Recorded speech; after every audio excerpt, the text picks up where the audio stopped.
I am Irma Jean newsletter with your weekly puppet news update.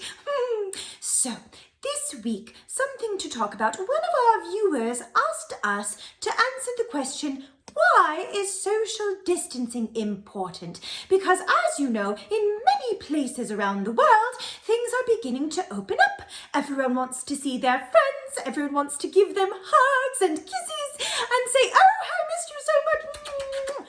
But it is too soon for such things. Social distancing is still important, even now that things are opening up again. So our young viewer wanted to know why social distancing is so important. So today, we are on the hunt to find answers to that very question. First up, we shall interview our good friend, the doctor.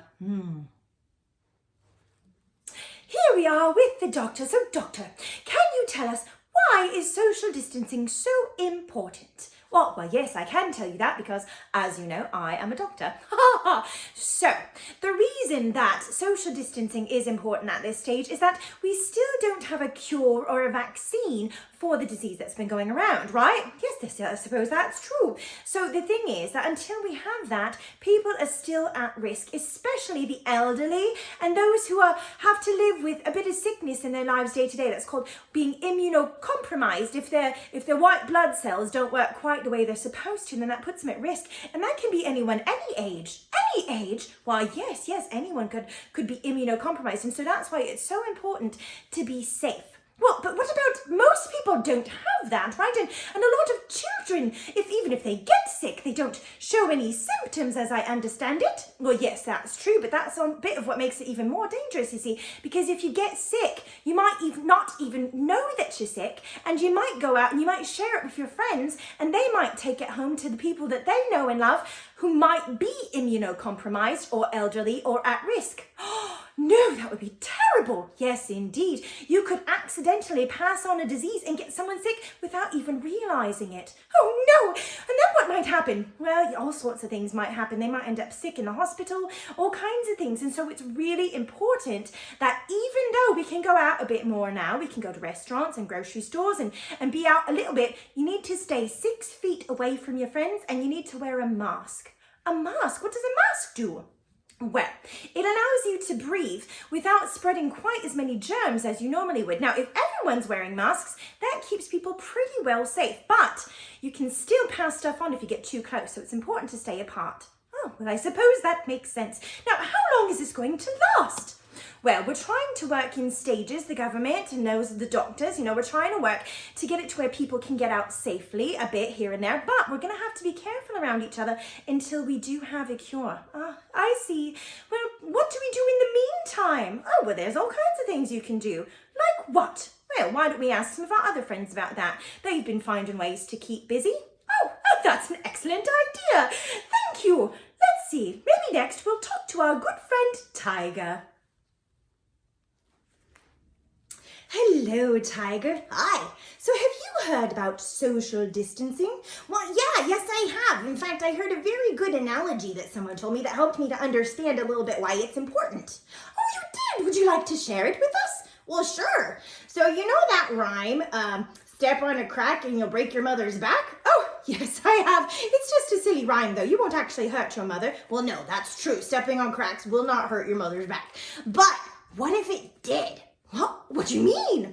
Well, what if even a tiny percent of a chance when you stepped on a crack that it could break your mother's back? What if that was the case? So you probably wouldn't, but you might? Yes, what if there was even like a 1 in 100 chance that every time you stepped on a crack, you might break your mother's back? Well, I mean, people step on cracks all the time. If they were stepping on cracks without being careful, then eventually they would break their mother's back. Well, yeah, that's the danger, right? I think that if it was me, if stepping on my mother's crack, if stepping on a crack might break my mother's back, then I'd be really careful to avoid cracks. Well, yes, I would too, I suppose. So I suppose that's what social distancing is like. So if you wouldn't step on a crack because it might hurt your mom, then you should also keep your distance from your friends because it could hurt people you know and love or people they know and love. Oh, that's true. But the odds are very small. Well, they're small, but they're not none. And like I said, even if it was a small chance I could break my mom's back, I would not step on cracks if I could help it. Well, that is very true. That is a very good point. So that's what social distancing is then. Yeah, it's a lot like that. It's just being really, really careful and being kind so you don't accidentally hurt somebody. Oh, well, that's very wise. Thank you for that insight. Now, can you tell us, what have you been doing to pass the time and keep your spirits up? Oh, there's all kinds of things you can do. You can play video games with your friends over the internet. Oh, yes, that's true. You can take pictures and send them back and forth. You can send text messages. You can write stories and draw pictures. Oh my, so many things. And of course you can do math. That's my favorite. Math. Yeah, I'm an accountant. Math is my jam, man. Well, I suppose if you enjoy math, you can do math. Well, thank you for that, Tiger. Perhaps we'll ask some other people what they've been up to keep themselves busy and socially distanced. That's a good idea. Hello, Dragon. So tell me, how have you been keeping busy during the social distancing? Well, I have to say, I am very glad that I can get out a little bit now and then and see people from a safe distance, of course. Oh, of course. It's really hard for me because I'm a hugger. I love to hug people. I love to hug my friends and shake hands. And that has been one of the toughest things for me, is to not be able to get close. Well, what do you do about that in that sort of situation? Well, let me tell you what I have been doing. So my friends and I decided that the best way to deal with this is, instead of hugging or shaking hands, we bow and we curtsy. You bow, and so like in the olden days, yes, but instead of the boys bow and the girls curtsy, we have a new way of doing things. Oh, well, what's that? Whoever goes first bows. So like this, I would say, well, hello, friend, and then I would bow to you. Oh, and then I would bow back? No. The person responding has to curtsy. So what if the person responding is a boy? Well, then they curtsy. I mean, honestly, all you got to do is tuck your foot behind your leg and then just do a little boop, and there you go. It's a curtsy, and it's so funny and it's so fun. It should really just replace handshakes and hugs altogether. Well, maybe not hugs. I do love hugs. So okay, so what you would do is, if I was greeting you, I would say, hello, dragon. Yes, and then I would go, hello, Irma Jean. That is wonderful. Oh, it does mess with my hair, though. Well, how about I go first? Hello. Oh, hello, how are you? Boop. Yes, that's it. So that's the best new way to greet your friends. Whoever goes first bows, and whoever goes second curtsies. And that way you can stay socially distanced and still say hello to your friends and neighbors. What a wonderful idea. Thank you so much for that, dragon. Our last interview of the day is with our good friend Bear. How are you doing, Bear? Oh, well, I'm doing all right. I'm not doing too bad. I mean, I'm a bear, so, I live a pretty simple life anyway. Oh, that's probably very true. So, how are you coping with the social distancing? Oh man, I really miss giving bear hugs, That's kind of one of the things we're famous for, is bear hugs. And I really miss those, so it's been kind of tough. But what I have found is that what helps me the most is counting what I'm thankful for. Counting your blessings. Well, sure, but it doesn't have to be a blessing. I mean, if you're not religious, that's okay. Everybody can talk about the things they're grateful for, because everybody's got good stuff in their lives. Now, did you know that this Thursday is exactly the halfway point between last Thanksgiving and next Thanksgiving? Is it really? Yes, well, Thanksgiving, as you know, is the fourth Thursday in November. And so this upcoming Thursday is that 6-month point between the two. And so my family's going to do a spring Thanksgiving. A spring Thanksgiving? I mean, that sounds great, but why? Well, it's because we figure that in times like this, where things are really kind of scary and lonely and everyone's kind of bored because we're all, stuck social distancing and we can't go to the movies or hang out with our friends, well, we thought that the best way to get our minds in a good headspace is to count the things we're thankful for. And so that's what Thanksgiving is all about. And it's that perfect halfway point. And it gives us a reason to eat pie. Well, I do love pie. That's a wonderful idea. So you and your family are celebrating, are you? Well, yeah, but anyone's welcome to join in from their own homes. Just make yourself one of your favorite meals. It can have pie and turkey and mashed potatoes if you want, or heck, you can order pizza. That's a kind of pie too. Well, that's true. Pizza pie. That's a good idea. Maybe I'll do that.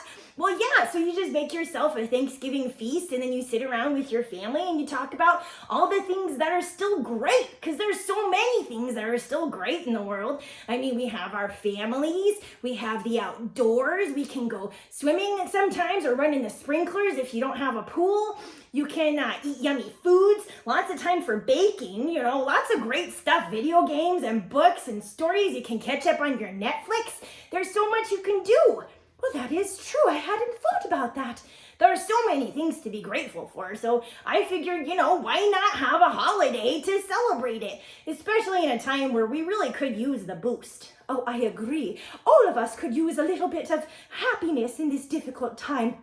That is a wonderful idea. Do you mind if I join you, Bear? Well, you can't come to my house because social distancing, of course, that's true. But you can definitely celebrate from your own house. And we can always video chat and talk about the things we're grateful for if you like. Or you can post them on social media or whatever you want to do. Just shout it out to the world what you're grateful for. That is such a great idea. I shall definitely do that. Thank you, Bear, for that wonderful suggestion. Oh, you're so very welcome.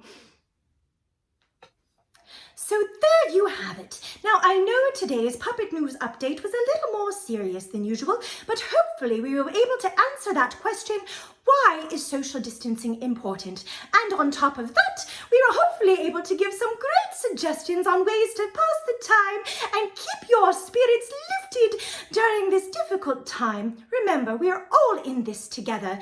So go out and make the most of it. Count the things you're thankful for, bow and curtsy to your friends, say hello from a safe distance, drop off gifts, send happy emails, share memes, whatever it is that you and your friends like to connect about. Make it happen. Just do it as safely and as distancedly as possible. And everything will get back to normal eventually, I guarantee it. This has been Irma Jean Newsletter with your Puppet News update. Do tune in next time and have a wonderful, happy spring Thanksgiving this Thursday.